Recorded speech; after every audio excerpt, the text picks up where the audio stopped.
The story of HEB starts more than 100 years ago in a small family-owned store nestled in the heart of the Texas Hill Country, better known as Kerrville.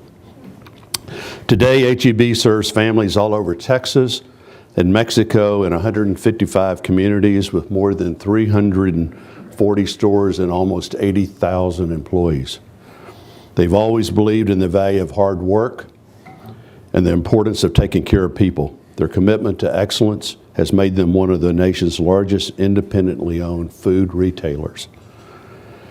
Craig Boyan is the President and Chief Operating Officer of HEB. He is also a member of the HEB Board and a trustee of the HEB Investment Retirement Plan. Craig joined HEB in 2005 as Chief Strategic Officer and was an advisor to HEB for several years before joining the company. Prior to HEB, Craig worked at the Monitor Company, a global consulting company based in Cambridge, Massachusetts. Craig founded and ran Monitor's New York office. As Don said, Craig graduated from Harvard in 1985, a few years after I did, needless to say, with honors in economics, and was a member of the Harvard crew team. He also received an MBA from Columbia Business School. Craig is a member of the board of the Food Marketing Institute, FMI, and is on the board of trustees for the Texas Biomedical Research Institute. He is chairman of the board for Junior Achievement of South Texas, which I know is a really big job and one that takes a lot of time. And he is the general campaign chair for the 2015 United Way of San Antonio, with a goal of raising $53 million for San Antonio and the related counties. Craig also serves on the board of Trinity University, UT Health Science Center, and the Wellness Coalition. Now, with all that aside, obviously we got a very qualified individual here. Charles Butt would not have picked him if he wasn't qualified, but let's have a little fun, if you don't mind, and let me brag on my friend here. Here you go. Have you seen that? and maybe the next one too. Can we tell which one is Craig? Yeah, the guy in the white shirt with Harry Parker. Harry is one of the most famous rowing coaches in rowing history. He unfortunately just passed away, but he was the Bear Bryant of rowing. He was the U.S. Olympic coach, probably 10 times. Let's get started with maybe the first obvious question is, how did you get from the Northeast to San Antonio? How did you and Charles meet up with each other? Isn't it the joke, I got here as fast as I can? So Charles was a client of mine. I work for a consultancy, and HEB has always been a good company. This year we're celebrating our 110th anniversary, and we've been proud of our success. We happen to be one of the better Walmart competitors. Many people try to study us. But several years back, the intensity of retail was getting hard, and the average food retailer only makes 1 penny. And we price 14% under the average retailer, and we pay more and we give more away. So it's not easy to make money in the retail grocery business, and it's especially hard when you're at the epicenter of the world's largest retailers, Ayer, and they are very aggressive. So Charles at one point thought that he could use some outside advice about how to continue the battle, the very tiring, expensive battle against the world's largest retailer, and how to handle new markets. We weren't doing as well in Houston. We thought we'd do fantastically well in Houston when we took this glorious San Antonio business over just down the road and became the white knight riding in to down I-10 for another great Texas city. And we found it to be surprisingly dramatically different than San Antonio or Austin, the Valley, and we really struggled in Houston. So there were a few things that we didn't think were going quite as well with our business. So Charles looked for outside advice. He engaged me and my firm, and so I really was just hired as an advisor, as he and the company were thinking about how to handle difficult challenges, economic challenges. And so that's how we got to know each other, and we became a good team. We solved some good problems, and so Charles was quite interested in us coming to Texas, and my wife and I both grew up in New England. We were living in New York City. We had 3 kids in 3 different private schools, and if you ever try to get your kid into a New York private school, you know it's like an act of God, and you need the Pope to get into some of those schools. And so we weren't necessarily screaming to go to San Antonio off of that, but he's a charming, compelling guy, and HEB is a great company. So He can twist your arm pretty good. We've loved being here. It's a great city, a great community. Just the warmth of the Texas spirit and the friendliness of people in this community are quite unmatched. And you became the COO, Chief Operating Officer, in 2010, is that right? I do not know, but that's probably right, yes. Or sometime like that. Sometime, yes. Yeah. Let's talk a little bit about the HEB culture. You know, 80,000, almost 80,000 employees. We're actually a little bit over 85 now. Yeah. You know, that was only last week that I got that number, so, you know. Adding Texas jobs. Yeah, that's fantastic. 85,000, that is fantastic. And interestingly, I've been with Craig on visiting stores, and it's amazing the number of employees that he knows and the number of employees that know you. And obviously that means you're out in the stores. Yep. And not spending all your time at corporate headquarters, Yep. which is, I think, is fantastic. Talk a little bit about the culture. What makes HEB special? What keeps it special? Yeah. Well, I think the thing that makes HEB special, and hopefully you experience that when you walk into our stores, is there's nothing more important at HEB than having a great store leader, a great local store leader running that. We give our store leaders a lot of power, and they are at the top of our food chain. And so the rest of us work for the store leader. And that store leader has a lot of ability to run their stores. In many cases, their main competitor is another HEB. And we give them tools and ability to win that battle against another HEB. And we provide a lot of support for them. And that store leader's job is to hire and train and develop great people that are inspired and happy to work there. And so I hope that when you walk into an HEB, instead of what you see, it's what you feel. Like when you go to a restaurant, you feel like that's a restaurant you want to be in, or a party.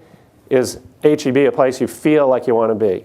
And we obviously compete against people that are not always trying to win through people. In fact, they're oftentimes trying to win without people, or the race to the bottom. And we think there's some really bad things that happen in retail in terms of how people are treated and what the future of our country we think there are some bad things that come out of retail. So we are competing against a player that's handling their human relations in a very different way. So our goal is to be opposite and to try to invest as much as we can, not as little as we can, and win through much better people and much more compelling folks. And so that really is the most important thing in our culture. So we all need to be out in stores. We all need to know we don't have meetings at our headquarters. We go to have meetings in our regions. We go to them. And it is very important for us to maintain that culture. We pay our people in our stores very well. We try to not, in the normal pyramid of most retailers, the job would be to try to get you promoted out of a store. And we try to pay people and keep them in stores to make that a great job. And one of the things, and this starts with Charles, one of the things I think is the most remarkable thing about HEB is while we focus on education, we have a lot of people who are not hugely educated in our practice and lots of blue-collar workers. And we spend a lot of time trying to professionalize those jobs, probably a lot like the military.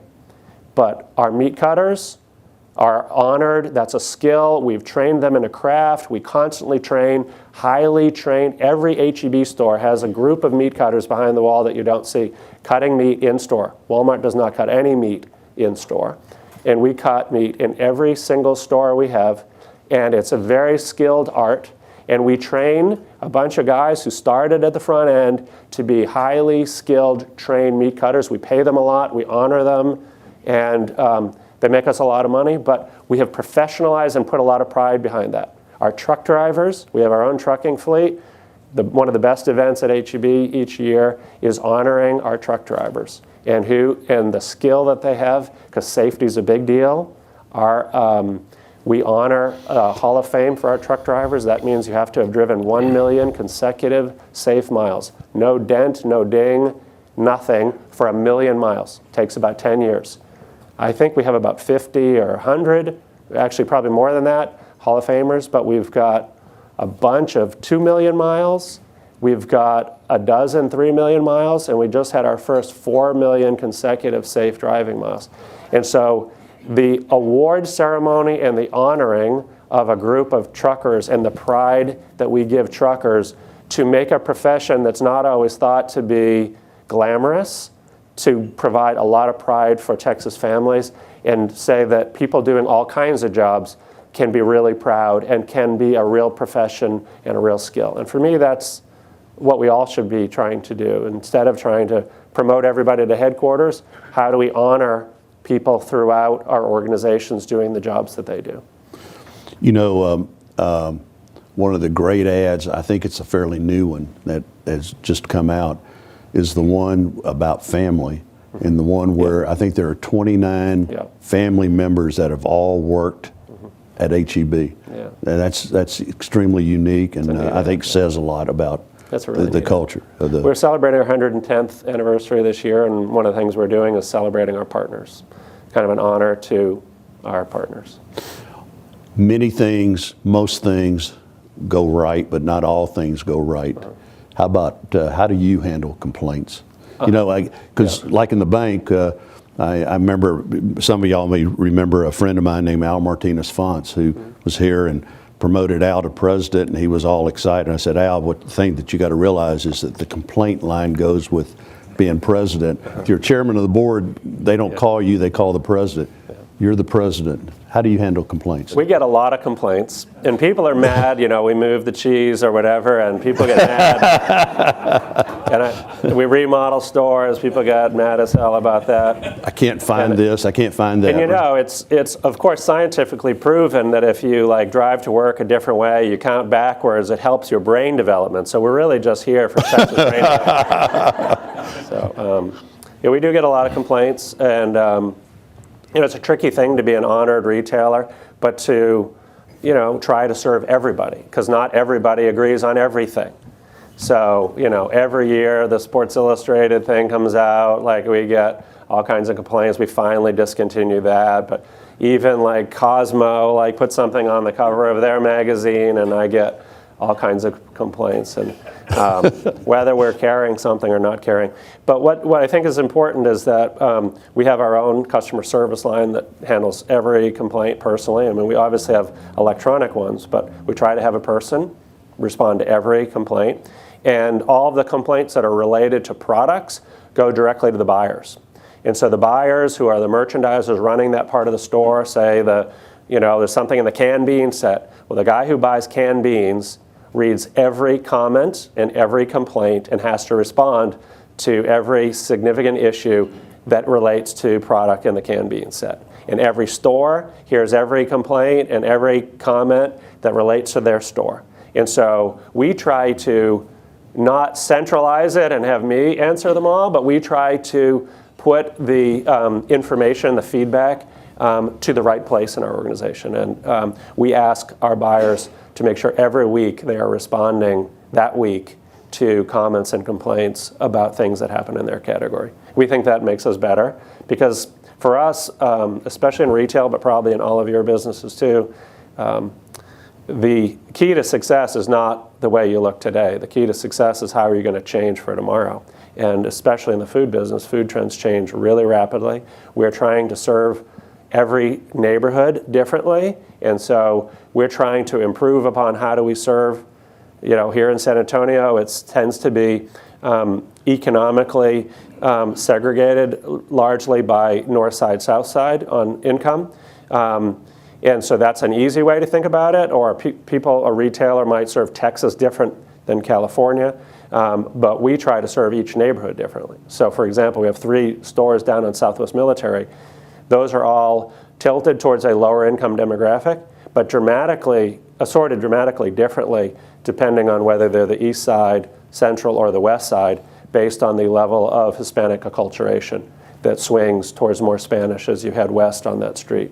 And that so store manager would have a lot of input to store that. manager and the buyers the assortment will be different by each 3-mile length of that street. And we have very different, and that's tricky because we have about 40 or 50,000 SKUs in each store. Everyone has changed at a different pace, but we're trying to constantly hone, like, how do we improve how we merchandise each corner rather than each city, each state, that sort of thing. I'll get to you in just a second. I'm writing down all these best practices that you're talking about, so that we can do. One of the new things is social media, and a lot of complaints can end up over social media. Talk for just a second about how do you handle social media inside HEB? We're probably more of a bricks and mortar, slower in the new tech, so I'm kind of a 20th century guy, and we're working to be a 21st century retailer.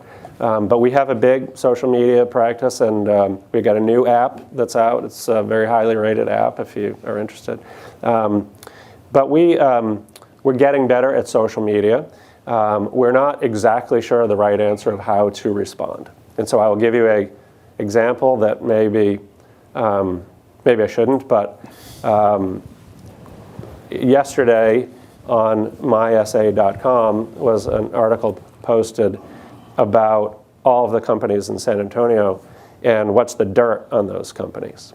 And they interviewed one person, an ex-manager of HEB who no longer worked there, that said HEB is a terrible place to work, and it's a terrible place, especially if you're a woman and there's no migration for women, and shouldn't work there. Now, your blood pressure go up a little bit? I think that's unfortunate. I don't know who she was or what happened to her, but we have 85,000 people, I think, publishing something about what one ex-employee said. Glassdoor does a full survey of thousands of people. We were rated one of the best employers in the country. We were rated the 7th best employer in the country. We constantly are surveying our employees to see how can we improve. We have very high customer engagement scores. And I think it's a real challenge in the 21st century I think it's kind of muckraking journalism and how to respond to a media company that puts out a journalistic article that has one person as their source to represent the company. And they didn't just go after HEB, they went after every large company here. And I think that's a really good question. How do you respond to that? Do you respond? Do you validate that? And we really don't know the answer. I'd be welcome any advice. That's a new frontier for us. I don't have any advice, so I'll go to the next question. Okay.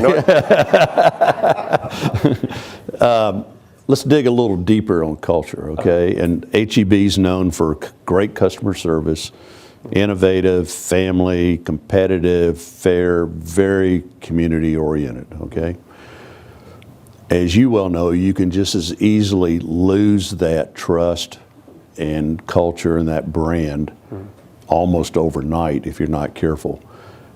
We have a couple of examples. VW, Volkswagen, over the last couple of days, they've lost a third of their market value. There's probably, an $18 billion fine coming, if not more.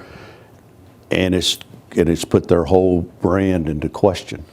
I think the other day, the founder of Peanut Corp of America was sentenced to 28 years for failing to, or for cover-up, I guess, if you will. Talk about the big picture, the macro strategy of the economic, worldwide economics, and how that plays into the retail on a local basis. Food retail is a great proxy for what happens in the real economy. And people a lot talk about the stock market and correlation. I actually think food retail is a much better proxy because it's in every home, and it's the way every kitchen is being operated, and every family, it's a big part of family economics. So we are really focused on what's happening with the macroeconomy. Obviously, there's been a lot of concern since 2008. We actually have been focused on what's happened in the economy since 1945. And if you think about the economy, not in the last 7 years, but if you think about it really over almost a 100-year period and 35-year chunks, from 1945 to 1975, we had a great expansion, post-war expansion, rising tide lifts all boats. And what was the most fundamental thing that drove retail was growing median household income and good quality middle-class jobs. And food retail exploded with that growth. Starting in mid-1975, we actually have had almost no median household income growth in this country for the 35 years after that. I mean, it's hard to believe, but in real terms, we have had almost no median household income growth from 1975 to 2008. It was modest growth, almost flat. But we grew our standard of living as Texans and as Americans because we were able to grow our household debt. And this is not a political commentary on federal debt. This is on us, our mortgages, our car loans, credit cards. So our standard of living grew, which meant we could continue to buy things at retail, including food. And so retail and the consumer packaged good business continued to thrive, living off of expansion of the balance sheet rather than expansion of the income statement in families. And that was a catalyst for growth. And so the big question for those of us who are really hooked on to the consumer economic cycle is what happens now? What's the next, perhaps 35-year cycle? Because we now have declining median household income growth in the state and in this country, and we have stagnating household debt. So we're not going to see a big expansion of debt, and we're going to see flat to declining income. So for those of us who live off of that cycle, the demand curve in the future is under real threat. And we've been worried about that for decades, and we have been preaching that to our folks. And we're competing against the world's largest retailer Focus. So we continue to believe that every good company needs to imagine that the economy is going to be struggling, not for the next couple of quarters, but for the next decade or two. And I think you need to plan your business assuming that you might have declining aggregate demand. That's interesting. And that is a really difficult place to be, especially in a place where margins are really thin. And so we're seeing that play out in Texas, because Texas has the one thing that I didn't talk about, which is population growth. And having population growth is the third leg of the stool where you can grow your business with demand if you've got people, even if each of them are making less money. And so we are in the retail business, we are seeing retailers flood into the state of Texas at a rate that is unprecedented in modern history. So for an example of that, here in the city of San Antonio, Walmart a couple of years ago had 21 stores, all supercenters. That's a lot of stores for a city of 1.25 million or so people. In the last 2.5 years, they've opened another 20. They've doubled their store base in this city. And they now have 20 projects to open yet another 20. So they might go from 20 to 60 stores, almost all supercenters in this city. And we've had a great company in the West Coast named Winco. We've got Aldi's flooding in. We've got Trader Joe's. We've got Sprouts going up everywhere.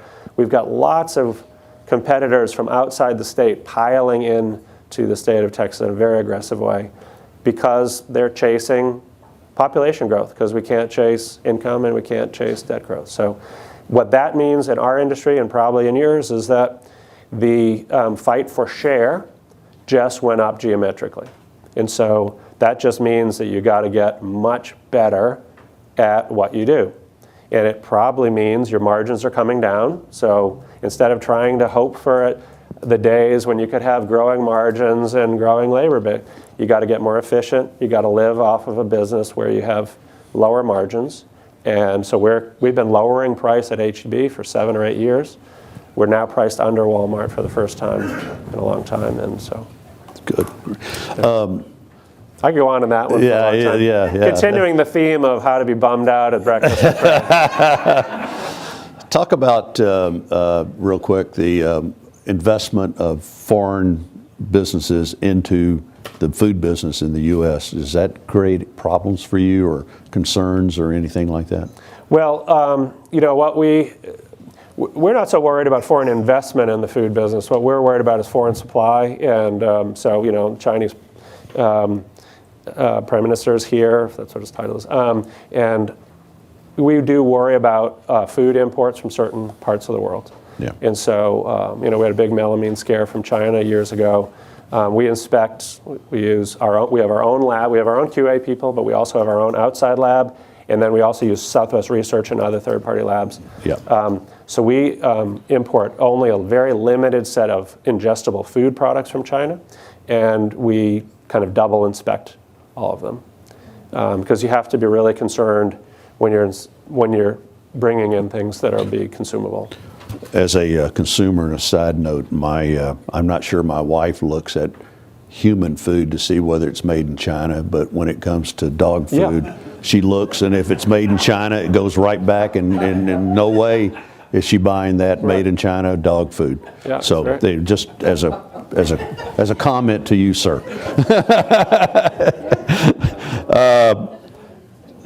Government regulations. We all face government regulations. We all are concerned. We all know that it's an increase in the cost of doing business. And I'm assuming the FDA and all those continue to pound on you. Well, everybody doesn't like government regulations, and we're on that list too.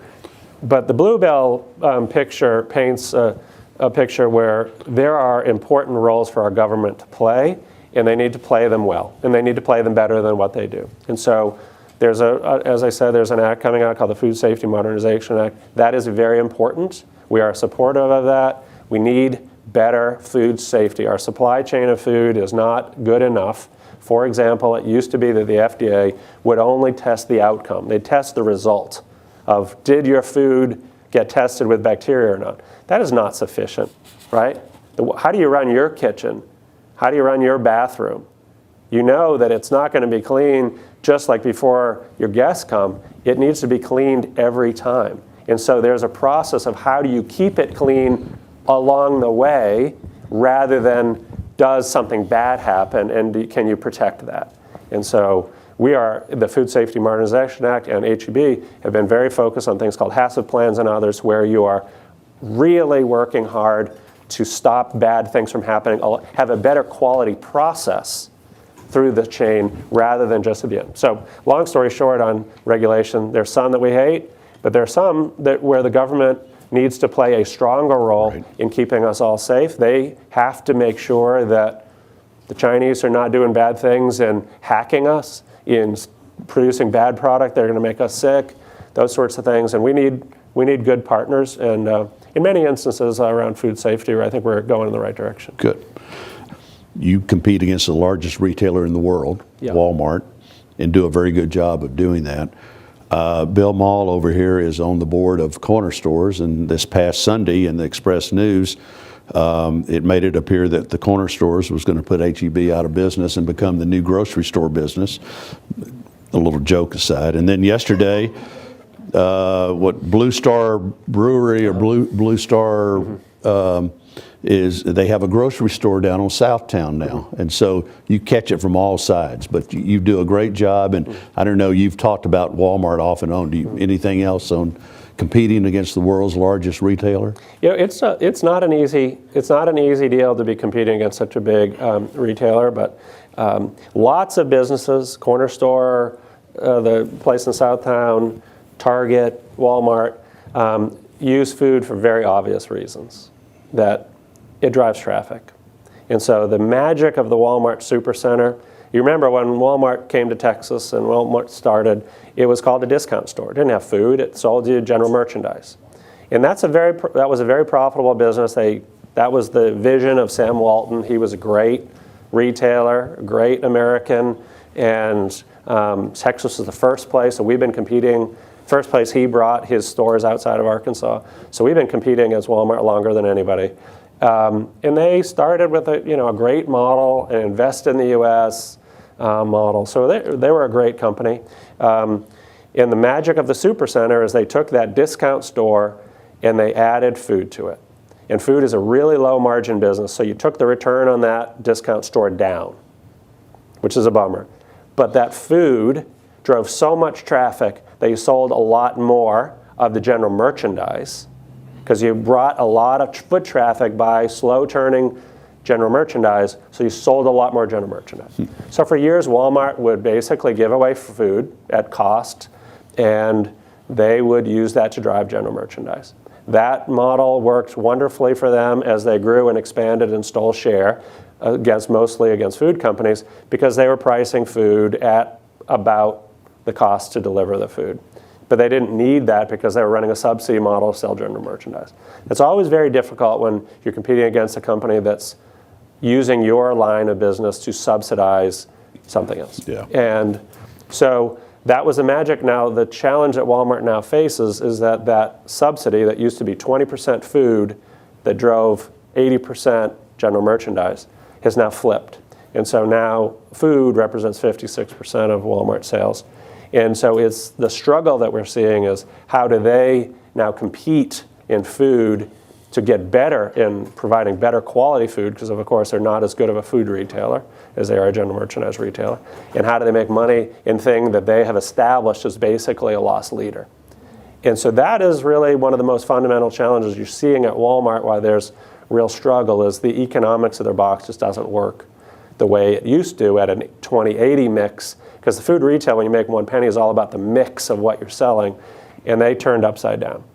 And I'm sure something similar with the corner store and with others, that you hope when you have food, you might not get the best margin because you have especially perishability, you get a lot of shrink, but you hope that you're going to get added traffic. Right. But that comes with competitiveness. And so that's, I think, the challenge for many retailers is many times people are trying to take your traffic driver and give it away.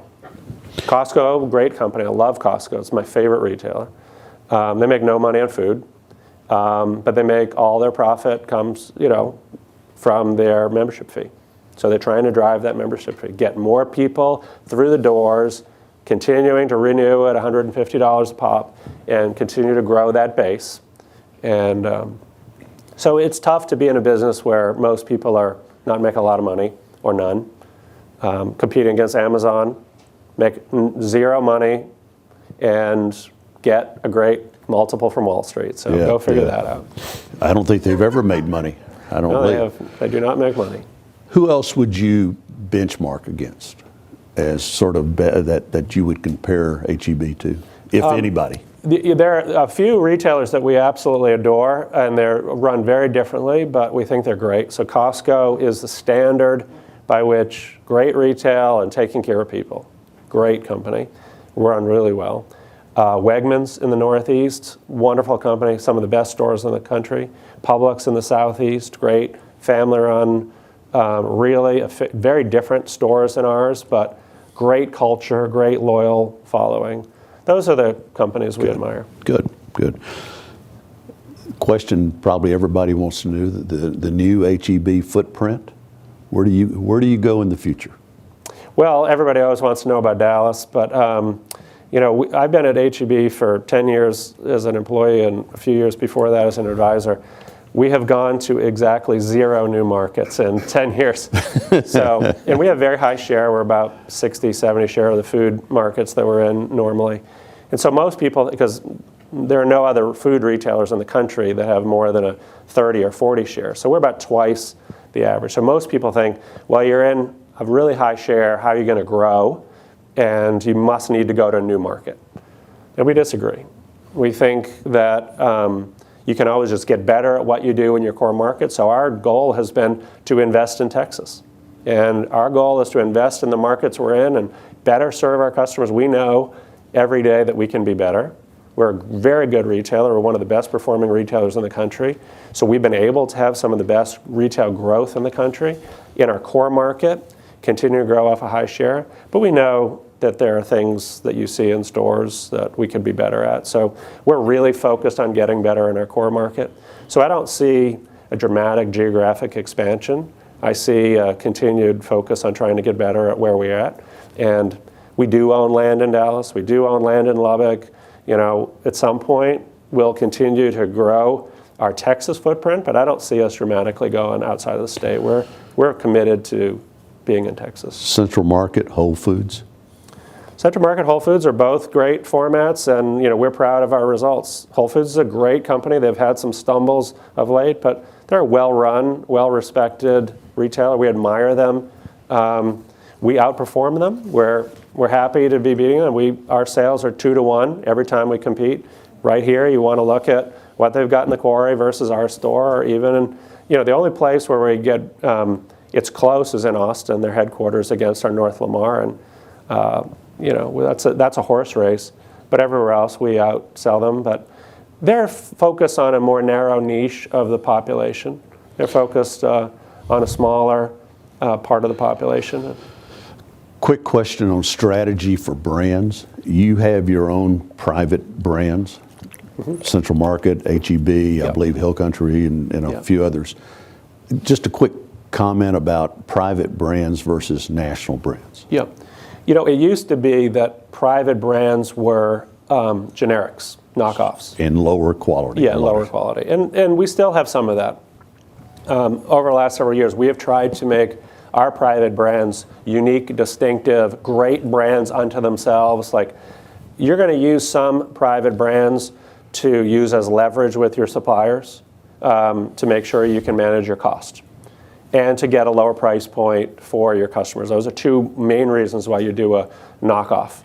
But our goal is to try to provide unique product that drives people into our stores that is unique to us. So Steve makes, we make a bunch of ours, but Steve makes some of our private brands, and they do a great job. So we're looking for great suppliers like Steve's and Gunther to provide really great, unique, distinctive product that you can't find at Walmart that are going to bring people there and be proud of our brand.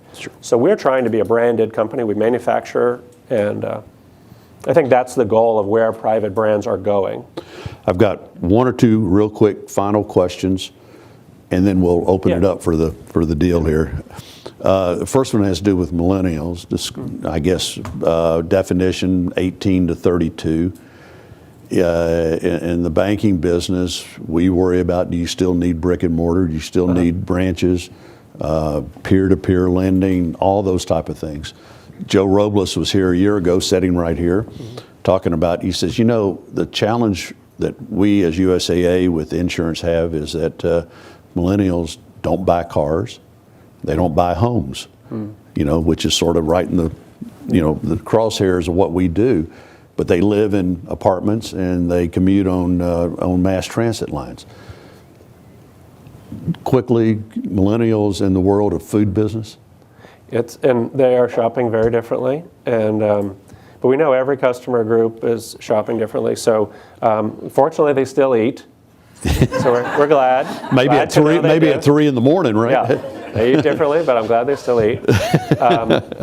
Now, I think there are two things that are really important for us. One is on the economic cycle of millennials, we need to continue to have great value, like lower our cost and make it affordable, but also provide really great, unique product, better local sourced, real, more organic, more clean ingredients. Millennials care deeply about the quality of the things they're providing and also want lower price. So we're working really hard at both ends of those equations.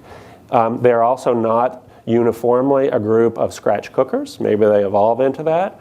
So we're continuing to push lines where if you go into HEB 10 years ago, in the produce section, it was all like loose leaf lettuce. Now it's a lot more bag salads. Now it's more salad kits. Some of it's like salad in a bowl. If you go into seafood, it's not just slabs of meat. It might be marinated meat in a tray that you can throw into your oven quickly, or restaurants, or quicker, easier, convenient, along with much better ingredients and lower prices are keys for us. Threat of the internet, Amazon, a Blue Apron, Amazon's a major concern for us because, as I said earlier, they don't make money in their core business.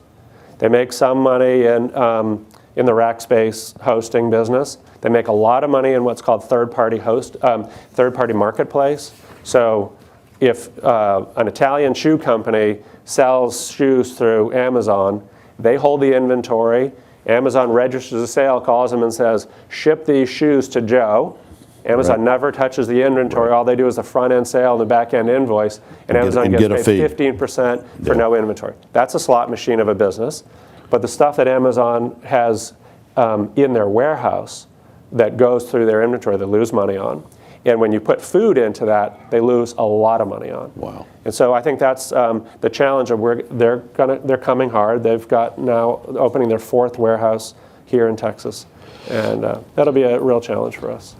I think it's clear that Charles has an excellent leader in Craig Boyan, and he's done very well, and congratulations on all that you've done. Just a final thought on leadership and your personal style of leadership, and what does it take to be successful at HEB? Yeah, we talked about it earlier. What's going to be a success for HEB is Darwinian. It's how well we adapt, because the world is changing. E-commerce, millennials, like competition. So we need to continue to be faster and adapt quicker. And so for us, I think we're a pretty good company where we work well across the organization, but every organization has their sales versus marketing, or their manufacturing versus sales, or whatever their dynamic is, where the battle is not them, it's us. Like, how do we get out of our own way to change faster and better? Right. And so we work really hard on people who care more about people, and people who are better collaborators, and who are a lot more data savvy, smart, insightful. So smarter people that are more collaborative, that can move faster, are kind of equations of good folks at HEB. And that's important. Fantastic. One of these questions you mentioned a minute ago, and it has to do with the verification process for organic foods. And sort of where is that going? And organic means a lot of different things. Organic does mean a lot of different things. It's better than gluten, than GMO. GMO is a wild west right now. Organic's not too bad. I mean, you can't always be 100% sure, but it's pretty reasonably accurate, and there are good metrics for judging organic material. So we've grown our organic very aggressively.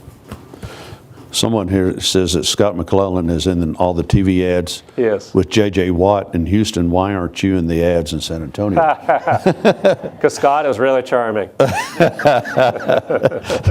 And J.J. Watt told him he had to be, right? That's right? I know this is a passion for Charles, and a passion for you, and a passion for all of HEB. And the question is, discuss HEB's commitment to education reform in Texas. Yeah, and I kind of mentioned it before. We feel like we all need to do something to change the curve of median household income for the future of Texas. That we cannot continue to be a state that doesn't have investing in our kids. And we don't, forgive me if anybody's from Mississippi, but we don't have the excuse of Mississippi.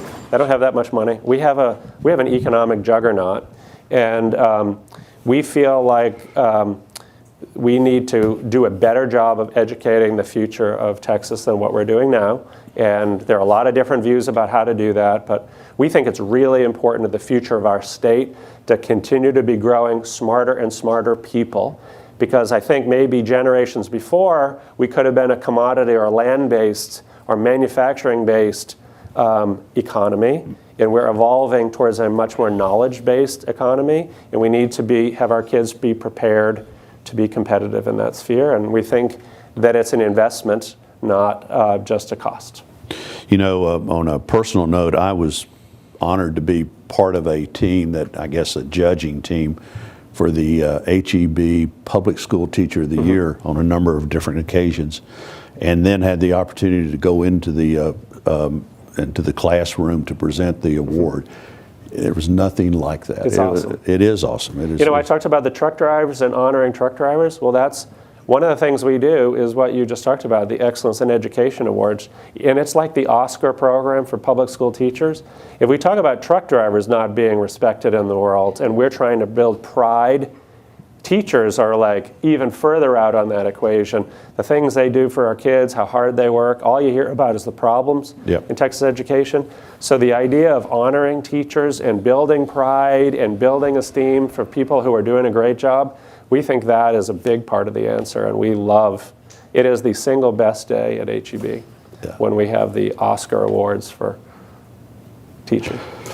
This is one that you touched on, you may or may not want to go deep here. Do your stores compete against each other, which I think you said they did? They do. And are store managers compensated as such? They are.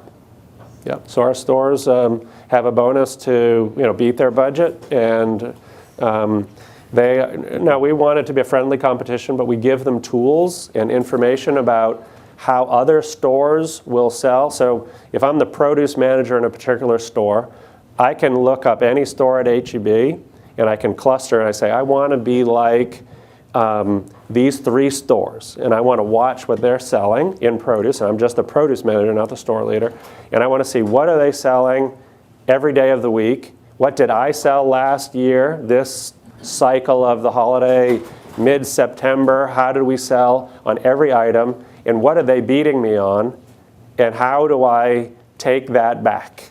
Even if they're in Houston and I'm in San Antonio, I think their demographics similar, and their sales are better than mine, and what can I learn from them so I can drive the heck out of my sales to beat local HEB down the street. So we give them a lot of tools and a lot of empowerment to promote, push, evolve their assortment, change what they're going to sell, to constantly get better. Which is driving the confidence from the top down to the decision makers at a lower level.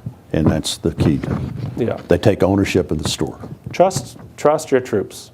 Yeah, that's great. Any questions from the audience? Bill? Bill, are you, is this a how to make corner store better or something, or what? Charles has always been committed to education reform. Can you discuss HEB's commitment to education reform in Texas? We do feel like it's our duty to invest in the next generation. And I think Charles especially, but HEB, I'll say one thing, because this is a group that focuses on boards. And I've said this to Joe before. I go around and talk to a lot of different groups. And if you go to any business expert, you go to any business school, they will talk about the role of the corporation is to maximize shareholder value. And we think, and that's through Wall Street, through every business, that's like the Bible in business. We think that's an incredibly insufficient definition. And we do not run HEB that way. So we are trying to be the best retailer we can be. And we are constantly trying to get better. But the goal of HEB is to be the best retailer we can be so that we can do other things. And so our purpose, we're a purpose-driven organization. Our purpose is to lower prices and provide great product to make having a family in Texas the best experience it can be. So create great careers for our employees and pay them more, and professionalize and give them pride, and to invest in the communities to make them the greatest communities they can be. Those 3 things are what we are really ultimately trying to do, and we think there are a lot of really great purpose-driven organizations here in Texas. I don't know what it is in the water, but you got some great organizations, Southwest, USAA, the Gunther, and you could go on the list of thinking about all the companies here, Broadway Bank, really compelling companies doing a great job at what they do so that they can make themselves and their communities better. And I think that's the most amazing thing about Texas business and about many companies here. And that's a source of pride for us. And so we feel best when we're helping others. And that's what floats our boat. And I think that would be the same for many of your organizations. And I will say that sometimes Wall Street tries to chip away at that. Our competition tries to chip away at that. And remember, I'm not trying to be unfair, but Walmart has been leading the race to the bottom in this country. And we do not think that's the right thing for the country. And we think we need to fight against that, and we need to win for more than being good at retail. I mean, we care so much about this. We think this is a symbol of what needs to happen in America for HEB to win against Walmart. Now, that's overblowing our importance, but we're in our own world, so what the hell? Yeah, right. General Cook? Would it be different if you were a public company? I think it would be different. It's easier for me as a private company, but I mentioned Costco a couple times. Costco's public, and they do everything that I just said. So I think you can do it as a public company, but you've got to have a strong backbone and know what you stand for, and you can't waver to the quarterly pressures.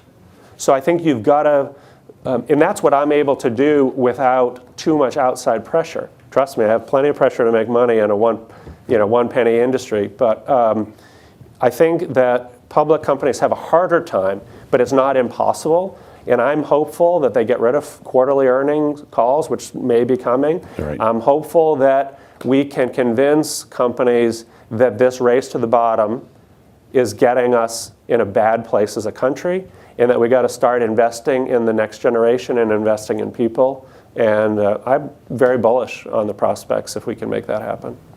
Thanks. Good. You know, this is a great way to start our fall kickoff series for the NACD in San Antonio. We've had the opportunity to listen to a real rock star. Thank you, sir. We can understand why HEB is great. And with what, 60? You're the Pope here. Yeah. 60. I'm merely your sidekick. Yeah. 60, 65% of market share. I think we all could hope for that. Thank you for taking time. It was fantastic. Great insights to a great company. Yeah, and we really appreciate you taking an hour of your time this morning to visit. Thank you, guys.